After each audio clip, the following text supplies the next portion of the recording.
Supreme court ने UGC के नए नियमों पर लगाई रोक। क्या ये नियम भारत के शिक्षाविदों के भविष्य को बदल देंगे? 19 मार्च को फिर होगी बड़ी कार्रवाई। जानिए इस फैसले का देश पर क्या होगा असर। नमस्कार दोस्तों, आपका स्वागत है हमारे चैनल पर।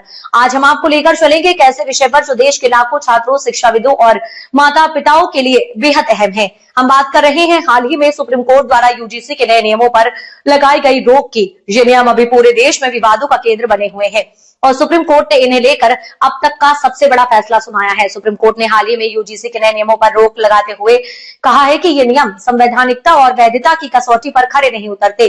कोर्ट ने 2012 के पुराने नियमों को लागू रखने का आदेश दिया है और इस मामले की अगली सुनवाई 19 मार्च को होगी। सुनवाई के दौरान चीफ जस्टिस सूर्यकांत और जस्टिस जियो माल्या बागची की बेंच ने इस बात पर चिंता जताई है कि यूजीसी के नियम अस्पष्ट हैं और इनके दुरुपयोग का खतरा। कोर्ट ने स्पष्ट किया है कि हमारे देश के शैक्षणिक संस्थानों में समानता और समावेशन की भावना कायम रहनी चाहिए। यूजीसी के नए नियमों में जाति आधारित भेदभाव की परिभाषा को लेकर बहुत विवाद हुआ।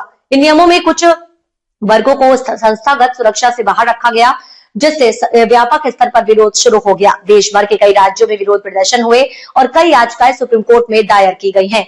उन्होंने ये भी स्पष्ट किया है कि सामान्य वर्ग की शिकायतों से सुप्रीम कोर्ट का लेना देना नहीं है, बल्कि उनकी चिंता आरक्षित समुदाय के सदस्यों के अधिकारों की सुरक्षा सुनिश्चित करना है।